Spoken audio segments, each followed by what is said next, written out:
Hey guys, I want to talk about handling coverage denials. This is from the from my insurance adjuster license, continuing education. Um, Everything that the claims person does is supposed to be recorded in the claims file, and it's kept computerized or in a paper file. So nowadays it's probably more computerized than not, but every document collected, every photograph taken, every video, every letter written, every email sent, everything that they've received in return, any notes from their telephone conversations, all that should be in the claims file. Also, the key person is, if they're in doubt, if they should put it in there, always go ahead and put it in and never fail to record the actions of anything that's related, even in the slightest or, possibly substantial way. But I feel like any note in the claim file belongs there because claims get handed down, moved around, and the next person needs to pick it up where it left off. You need all those notes to be able to read it, bring yourself up to speed. Also, you can use it if you're ever called to testify in a jury trial, or that could be a bench trial too, but usually it's a jury trial. Anyway, there are National Association of Insurance Commissioners, we call it NAIC, and they have a Model Unfair Claims Practices Act, and that is something that each commissioner has to adopt, but they kind of all fall on the same guidelines so that they can all kind of be equal. If it ever had to go up, commissioners have to answer to a standard practice.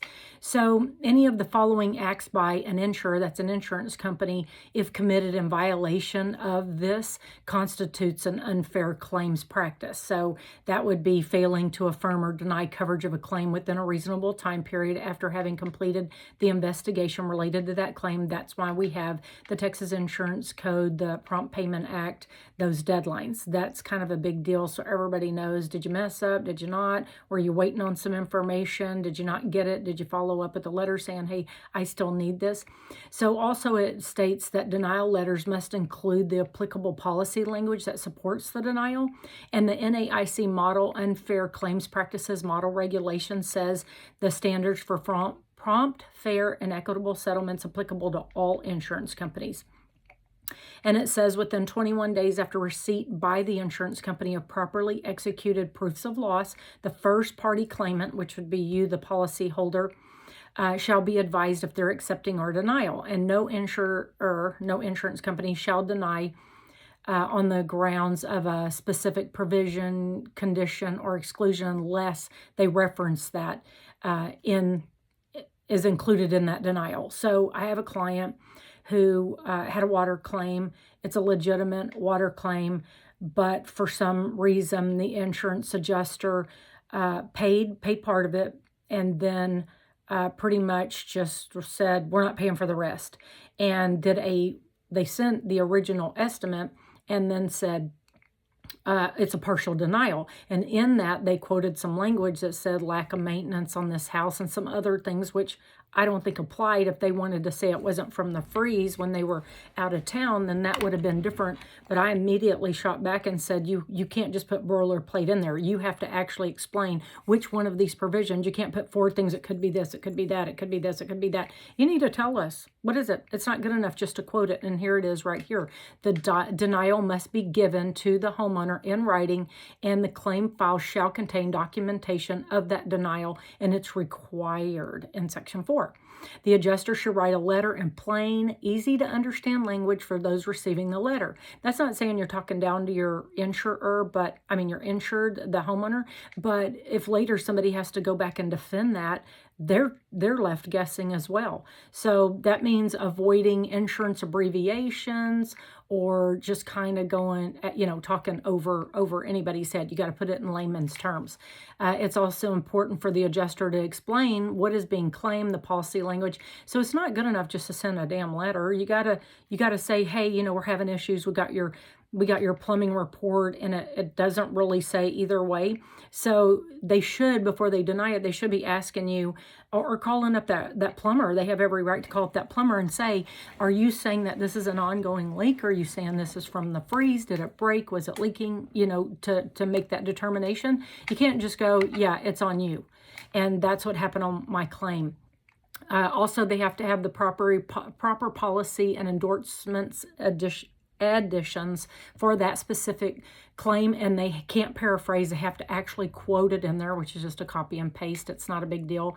And they can't just say, see page 2 of 12 of your policy and give you the policy. They have to actually take it and put it in there, because sometimes on reservations of rights or denials, they'll actually deny it for a couple of reasons. They could say, like they could say this house wasn't maintained, which it was. It's off a Memorial, which is a high-end area, but it's an older home. So if you want to say that you're saying it's lack of maintenance and this is an ongoing issue, then you could have gone in there and denied it, saying it wasn't a freeze. I mean, you could have put a couple of other things in there. If you're not going to call us up and you're just going to stick it in an email and call it in the subject line a partial denial, you might as well say, you know, well, it's because of this and also that and also this, or whatever, you know, like put it all in there. Don't just half-ass it. That's how I feel.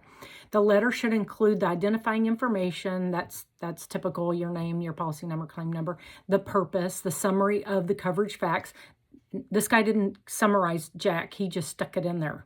And the only reason I read it immediately, I read it because it said partial denial in the subject line on the email.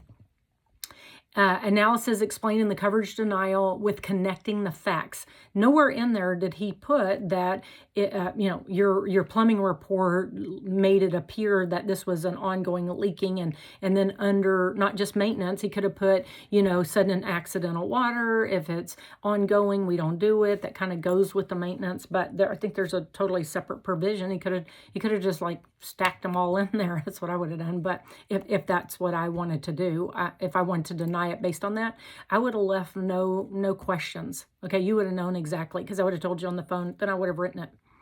The denial, it has to be mailed to the insured. You can't just email it. They just emailed it. The party seeking coverage under the policy must be notified promptly of the final determination of coverage, and third parties affected by the coverage decision should not be sent a copy of the denial. So for instance, say you had a water mitigation company in your house, and they sent it to them going, hey, we're not paying your bill, or this isn't covered. That's confidential between you and that homeowner, and you don't have to talk to that water mitigation company if you don't want to, but you discuss it with your insured, your policyholder. And the tone of the denial, it goes through, it says, don't be cruel. It's like Elvis Presley's song. It says, however, there's always ways that claims are made on policies that do not cover them. And it could be as simple as a fight in a bar and a policy with all inclusive assault and battery exclusion. So it could be really simple, like, hey, this policy is a homeowner's policy and it doesn't cover flood. And you called in a claim for flood. And after our investigation, it is flood and it was rising water, and we can't attribute it to anything else that would be covered. Okay, that's one of them. That's clear. You know, it's not a flood policy, but you still have to do the denial letter. You still have to do your due diligence. The landslide, and, you know, or an earthquake, where clearly it states in there that's not covered. Terrorism, not covered. A bacteria after COVID, they made sure that's in there. Any kind of bacteria, not covered. Very clearly set out, not covered. So it's not that hard to just be very businesslike and put that in there, not just kind of leave it open for, are you saying I don't maintain my house? You know, like get somebody all defensive because you didn't explain it all to them, and you only put one of maybe 3 things you're denying it on. Anyway, you're supposed to be pleasant, empathetic, and kind. And, you know, should never be cruel, like, hey, you don't take care of your property, why should we pay for it? This ain't, I mean, you know, I say that, but not like that. But I would, if I worked for the insurance company, that wouldn't be tactful, diplomatic, or professional, and I would never do it. And I've never really had somebody do that. They've just kind of done like this, where they just stuck it out there and threw it at you. Be kind, be considerate, be clear, be concise, and advise the person whose claim must be denied as to why the claim is being denied. Why? See, in mine, it's left open for interpretation. It had 4 things. The first one was maintenance. And so it's like, but then there were 3 other ones. It's like, well, are you saying that this house isn't maintained? Because you can look at the pictures and tell it has been maintained. So it really just isn't proper. It's not right. It violates the NAIC. It violates the Texas Insurance Code. and, you know, everything therein. So in summary, it's important for the adjuster to keep you advised throughout the whole entire process, especially when there might be coverage issues that exist. And like I had said before, there's a reservation of rights. They'll usually send that letter out when they're like, hey, we're not really sure, you know, we saw this plumbing, so we're going to do a reservation of rights. What that does is say, we're not saying we're paying it, we're not saying we're denying it, we have to do more investigation, but at some point we may actually deny it. And sometimes they send it and they never deny it, and sometimes they send it and they deny the whole thing, and sometimes they send it and they pay it partially pay and deny partial, like in this claim. You have to be clear and to the point. The regulations require it, and you cannot fail to take into consideration your duties as an adjuster to deal with the insured with empathy and personal contact. That's how I can't call something bad faith. You can, but who determines bad faith is really a jury. And that's after they see, you know, God, this guy called me up and told me to go screw myself. And just for a quick note, I worked for Paulie Anderson Jr., and we had an elderly client who called up and he was ticked off because the adjuster was super nice to him on the phone, like, yes, sir, that's not covered, la, la, la. And he thought, he must have had a desk right across or something from another guy, and he thought he hung up the phone, and this elderly gentleman was still on the phone, and he's like, hey, did that sound good, that? And he started calling him names, going, you know, I'm not paying for his shit, that's just maintenance, he's not taking care of his property. He's going on and on and on with a coworker, which would be fine if this guy never heard it, but he's yelling, this elderly gentleman's going, hey, I'm still on the phone, hey, I can hear you.